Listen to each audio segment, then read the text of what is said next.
this edition of News Today, a series in which we discuss and briefly analyze the important news of the day. Let's have a look at today's main headlines. An analysis by the SBI has highlighted the phenomenal impact of PM Swanidhi scheme on street vendors. The city Mumbai has recorded poorer air quality index than Delhi. The International Energy Agency has released the World Energy Outlook 2023. Bhutan and China hold the 25th round of boundary talks and sign a cooperation agreement. India has pitched to host the Olympics in 2036 at the International Olympic Committee session. The Indian tradition of Ram Leela performed in Trinidad and Tobago Islands.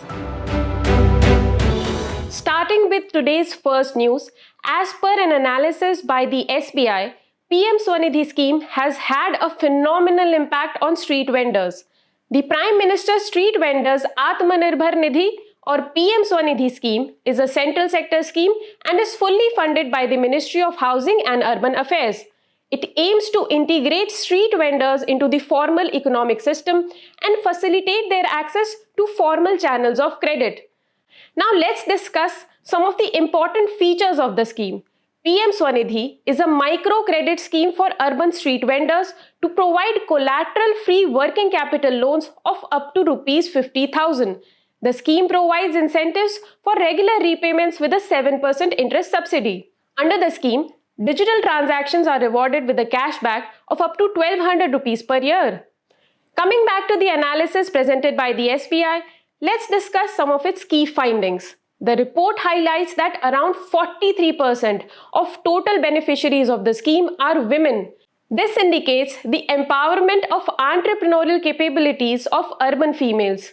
Further, through the analysis, we can also see that the scheme has helped in breaking down community barriers. Almost 75% of scheme's beneficiaries come from non-general categories and around 65% are in the age group of 26 to 45.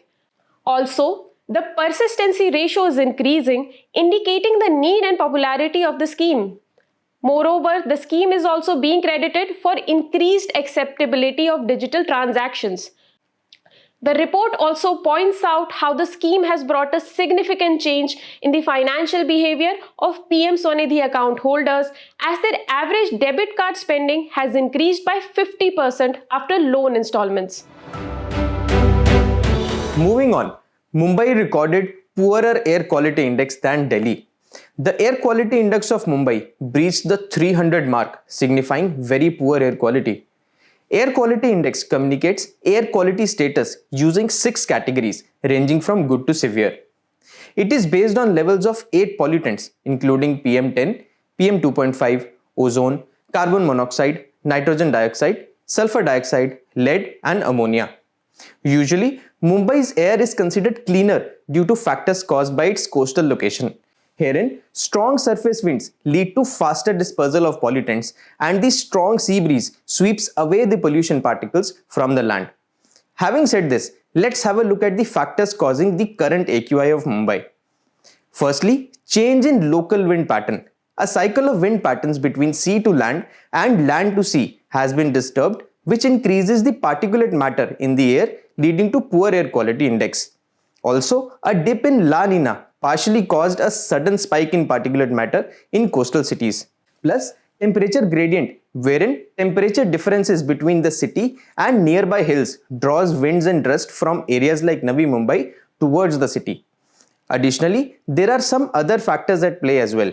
These include pollutants from road dust, construction sites, automobile exhaust, among others. Overall, the government has taken various initiatives to curtail air pollution in India, like the National Clean Air Program and the System of Air Quality and Weather Forecasting and Research, also known as SAFAR. Moving on, the International Energy Agency recently released the World Energy Outlook 2023. The IEA, headquartered in Paris, France, was founded in 1974 to ensure the security of oil supplies.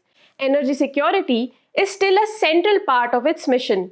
Talking about India's relation with the agency, while it is not a member, it is part of association countries of the IEA. Coming back to the report, let's discuss some of its key highlights. The report has projected that the fossil fuel share in the global energy supply will reduce from around 80% to 73% by the year 2030. The global energy-related carbon dioxide emissions are expected to peak by the year 2025. Further, renewables are expected to contribute 80% of new power capacity by 2030 in the stated policy scenario, and solar PV alone will account for more than half of this new capacity. The report also stated that extreme volatility in energy markets has highlighted the importance of affordable, reliable, and resilient supply. Coming to India-specific observations in the report highlights how India has now become an importer of modern clean energy technologies as it scales up its solar and wind power generation capacity. Over the past 5 years, solar PV has accounted for nearly 60% of new generation capacity in India. Further, the report estimates that India's demand for electricity for running household air conditioners may expand ninefold by the year 2050. So, what are the major recommendations made by the report? First of all, we need to scale up clean energy investment in emerging and developing economies. Also, expanded, modernized, and cyber secure transmission and distribution grids are critical to energy security. Moreover, we need to pay more attention to the resilience of supply chains related to clean energy technologies.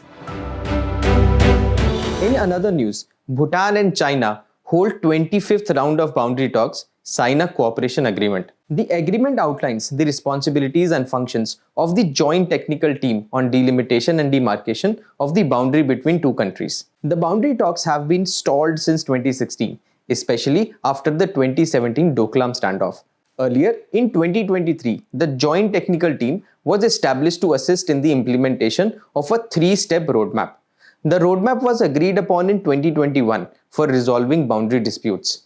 The roadmap includes first agreeing on the table, then visiting the sites and formally demarcating the boundary as the third step.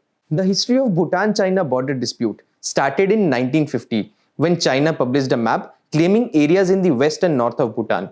After this, the boundary talks between both the nations began in 1984.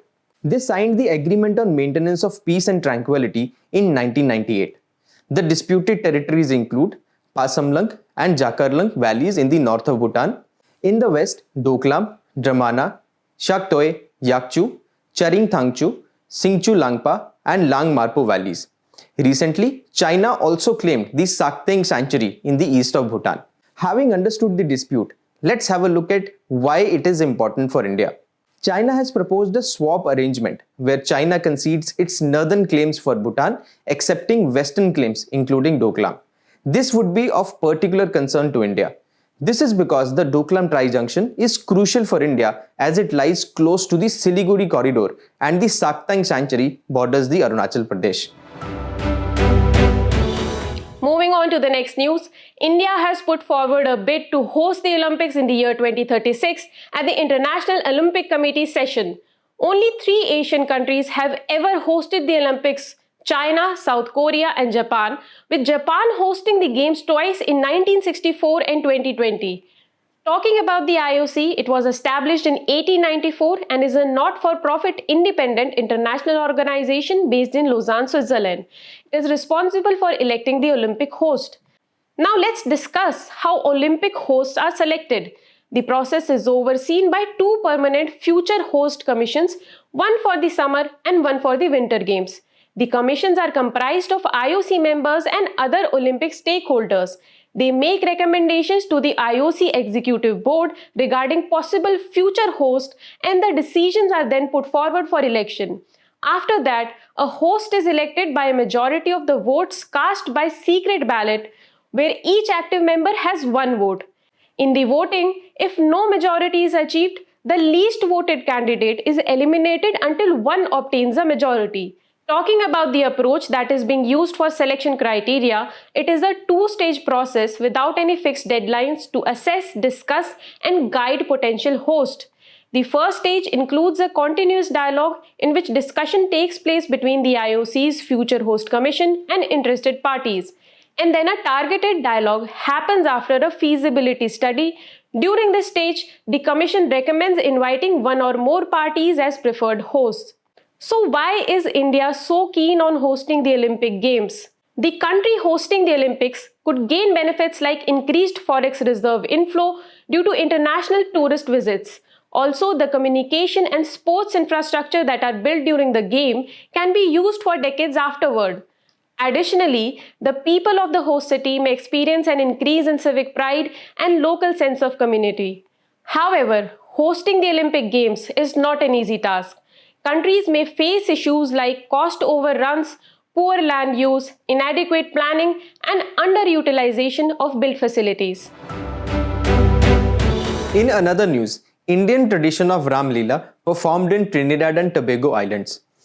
The tradition of performing Ram Leela is still carried in Trinidad and Tobago Islands by some people who migrated to the island as indentured laborers from India. Let's understand who were these indentured laborers. These were laborers that the British recruited to work in their plantations across different colonies on account of abolition of slave trade in 1834 in the British Empire. They were often referred to as Girimityas, and they were mostly from the states of UP, Bihar and Tamil Nadu.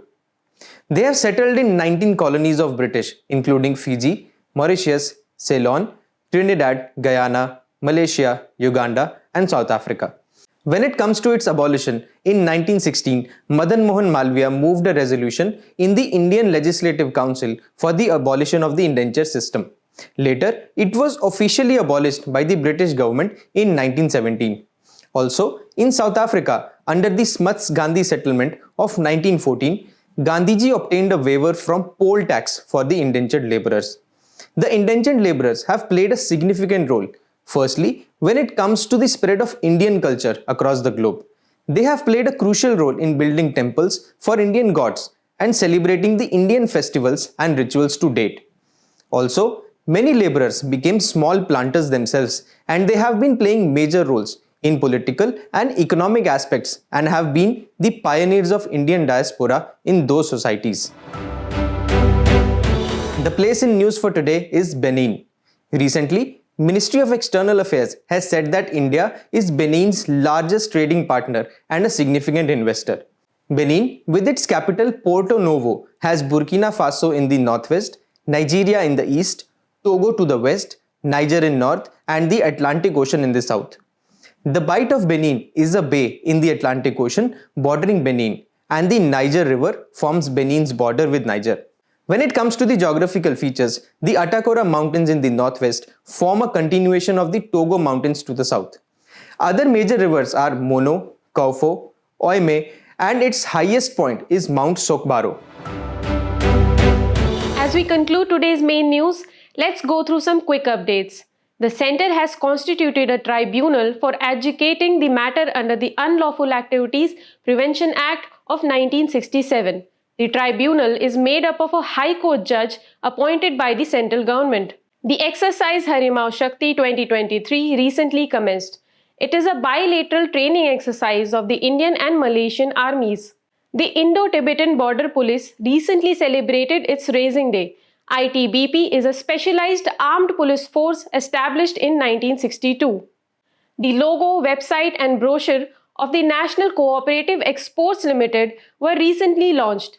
The NCEL was established as an umbrella organization for cooperative sector exports in January 2023. Subscriber Identification Module or SIM card is a microchip that identifies subscribers on a given network. India's first nano DAP plant by IFFCO was opened near Kalol in Gandhinagar, Gujarat.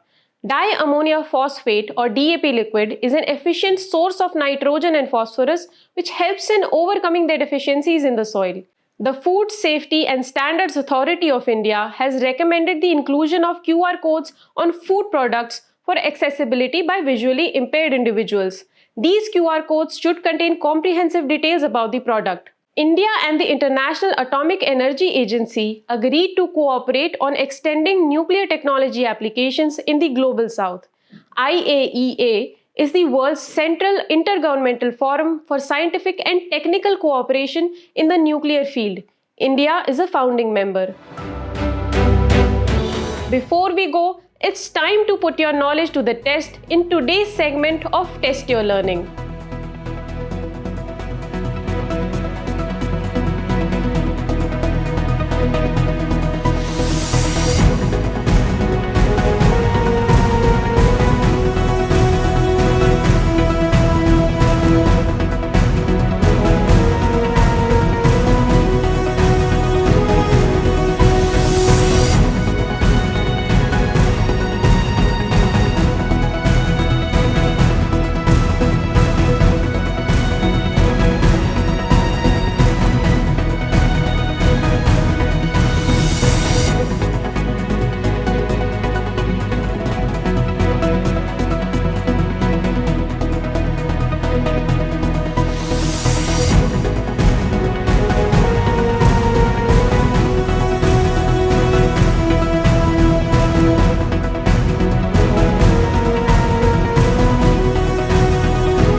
Thank you for joining us.